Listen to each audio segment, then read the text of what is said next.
Alright, the last conic section we're going to talk about are parabolas. Now, we're going to learn still going to review all the things that we did before when we did parabolas. However, we're going to add some new features to parabolas as well. First of all, let's talk about the definition of a parabola. Y is equal to x squared. That's a parabola, Smith. Well, here's the thing. The technical definition of a parabola is the set of points such that each point is equidistant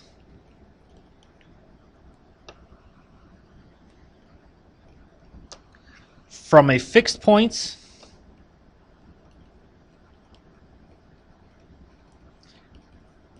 called the focus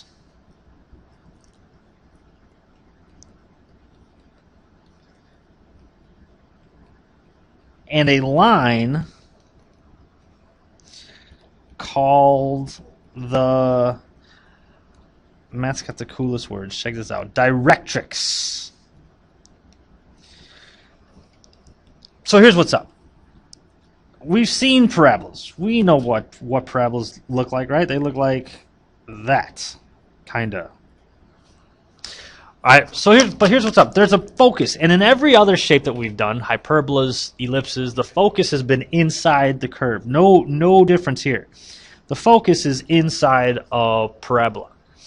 Now, the directrix is going to be directly behind the parabola. Yikes. This here is called the directrix. And it says a parabola is a set of all points where each point is equidistant from the focus. So this green point here, the distance from here to here is equal to the distance from here to here, even though it doesn't look like it. Why would it, Smith? You drew it. Anyways, or even this point here, the distance from this point to the focus is the same as this point to the directrix. All right, every point, even here, would be like that. All right, every point is equidistant from the point and the directrix. Now, both the focus and the directrix are p units from the vertex. What is p, Smith? Well, here's the thing. P is 4 times p is equal to the reciprocal of a. All right, and that's back from our vertex form. All right, or standard form, or anything when we were doing parabolas, a. Now, let's talk about the tools that we're going to need.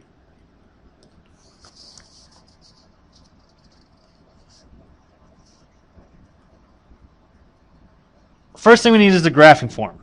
Now, there's going to be two different graphing forms. The first one is what you know. Y is equal to A times the quantity of x minus h quantity squared plus k. We know and love this one, right? This one opens up. Actually, it opens up or down, depending on what A is, right? If A is positive, it opens up. If A is negative, it opens down. The axis of symmetry is x equals to whatever the x coordinate was, right? And the vertex is at h comma k. All right? But then there's a new one. The new one is x equals a times the quantity of y minus k quantity squared plus, you guessed it, h. All right? Slightly different, right? X and y got changed. Even the h's and k's got changed. Here's what's up with this one. This one opens left or right. Now, if A is positive, it's going to open to the right in the positive direction. If A is negative, it's going to open to the left in the negative direction. The axis of symmetry. Now, because it opens left and right, the axis of symmetry is something like this, right? It's a horizontal line. So the horizontal line is always y is equal to something. And the vertex here, the vertex is going to be h comma k. All right, now be careful. In this case, k is the opposite of what you think, and h is what it's supposed to be. All right, so the other tools that we're going to need our graphing form. We're going to need to complete the square.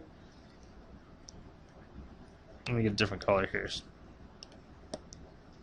That's not really that different, is it? Anyways, complete the square. You're going to need to find the x-intercepts. Now, what are the coordinates of any x-intercepts? Something, comma, 0. The y-intercept is 0, comma, something. Right? And the other thing that we're going to need is the quadratic formula. Quadratic formula is x is equal to opposite b plus or minus the square root of b squared minus 4ac all divided by 2a. Now, if you don't like the quadratic formula, that's fine. What is a tool that we can use that is comparable to the quadratic formula? The comparable tool would be solving by completing the square. All right? Quadratic formula and solving by completing a square do the same job. It's just, I think you're going to start liking the quadratic formula a little bit better for these. All right, so let's do an example. Our first example is going to be example x equals negative 2y squared plus 12y minus 10.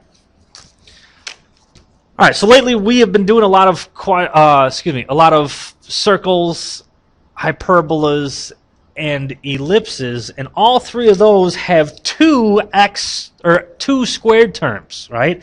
We had an x squared and a y squared. Here, there's only one squared term. All right, that's going to be your clue that this is a parabola. If there's only one thing that's squared, it's a parabola. Now, in this case, I did some of the work for you. This is going to be an x equals parabola, but we still got to go and complete the square. So go ahead and complete the square. Actually, I'm just going to fast forward. If you need help, press pause and do it. But your final answer should be x equals negative 2 times the quantity of y minus 3, quantity squared, plus 8. Here's our graphing form. This is what we are dealing with. All right. Because this is x is equal to, this is a sideways parabola. All right. So our vertex is the point. Now remember, this is h and this is k. So this is the point 8. It's the opposite of what you think for k here. 8, 3. Our vertex is at 8, 3. Which way does this open? This opens to the, now because it's x equals to, it's left or right, but a is negative. So that means it opens to the left. What's our shape here? Our shape, same rules apply. If a is equal, if the absolute value of a is equal to 1, it's normal.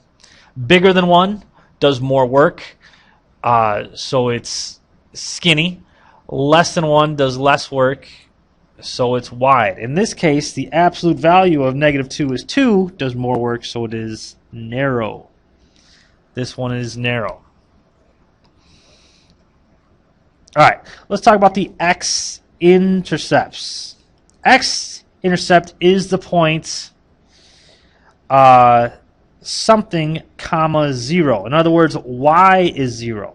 So let's plug in 0 for y. Now, when you plug in 0 for y, that's nice. It's really easy. 0 minus 3 is negative 3. Squared is 9. 9 times negative 2 is negative 18. Plus 8 is negative 10. So our x-intercept here is negative 10. Our y-intercepts is a little bit more complicated. It's going to be 0, comma, something. Now, before I go ahead and make a graph of this, I am going to make a little sketch. Our vertex is at 8, 3, and we know that it opens to the left like this. So here's the thing. How many x-intercepts does this have? This has 1, right? It only is going to cross the x-axis. Now, where my sketch is nowhere near where it actually is. But we can see that there's going to be 1 no matter where it's at. Y intercepts, there are 2 of them. So plug in 0 for x, and what you got here is 0.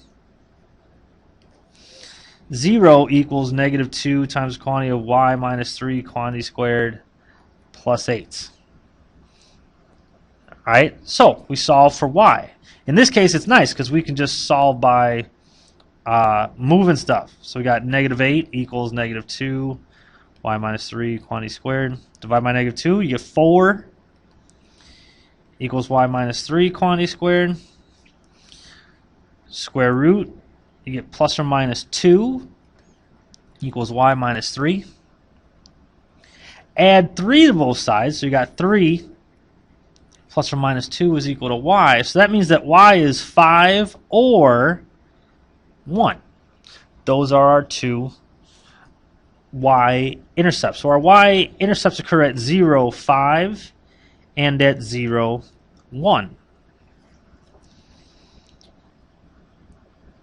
All right. The other one that's easy is the axis of symmetry. The axis of symmetry, because this is opens left and right, the axis of symmetry is a horizontal line, so it's y equals, and it's going to be the y-coordinate of the vertex. Y is equal to 3. Okay, before we go further, and there is more to do, don't worry about that. Let's graph this really quick.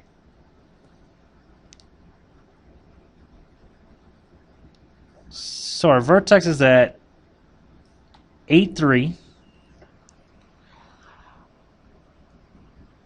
Our x-intercept is -10, 0. So right there. Our y-intercepts are at 0, 1 and at 0, 5. So right away I got a nice little sketch of my graph. I bet this is somewhere up here. Right? This is going to be narrow, so this goes like this, loops around, goes like this. This is a sideways opening parabola, where this is our vertex, x-intercepts, y-intercept. All right. Next thing we need to find are directrix and focus. Now remember, focus is somewhere inside. The directrix is going to be a line behind the parabola, so that it's kind of like, well, I don't know what I was trying to say there. So let's find P. Now, if you recall, 4P equals the reciprocal of A. Now, in this case, A is -2, so 4P is equal to -1/2, the reciprocal of A. So that means that P is -1/8. Okay, so remember, our center is the point, or excuse me, vertex. Vertex is the point 8, 3. All right. Our focus is going to be 1/8 of a unit inside the parabola. So here's what's up. It's 1/8 of a unit inside of here. Here's our focus. Now, what changed? Did the y-coordinate change? No, right? The y-coordinate's still up here at 3. What happened was the x-coordinate changed. It went up or down. It went down 1/8 of a unit. Now, you guys know how much I hate mixed numbers. However, I'll let you use it here. So, this was 8. It went down 1/8 of a unit. So, our focus is at 7 7/8, 3. That didn't change. Now, the directrix is an equation. The directrix is 1/8 of a unit behind the parabola, like this. All right? It's kind of like perpendicular to a parabola, which doesn't make any sense, but maybe you know what I'm talking about. This here is the parabola. So, since it's a vertical line, the equation is x equals, now, because it was 1/8 on the other side of 8, x is equal to 8 and 1/8. That is our directrix. All right, bring your questions. I'm sure you got plenty. Smith out.